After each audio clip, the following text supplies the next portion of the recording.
এটা হচ্ছে আহমেদাবাদ কমলাবাড়ি বাজারের পাশাপাশি টুনটুনি মঠ। এই যে এখানে পান কালচার আছে এখনও।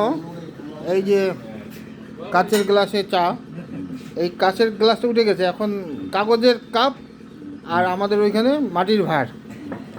আর দেখেন এখনও এখানে আসলাম ভিতরে চুলা, এই চুলাতে চা হয়, এটার টেস্টে আলাদা। চুলাতে চা হয়। আর ওই যে এটা সাসপেন বলে না, সাসপেনে চা। আর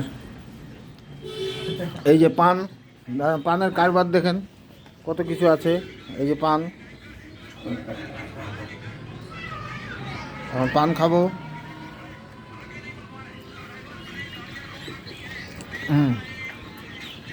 আরেকটা এই যে লটারির দোকান বসে গেছে।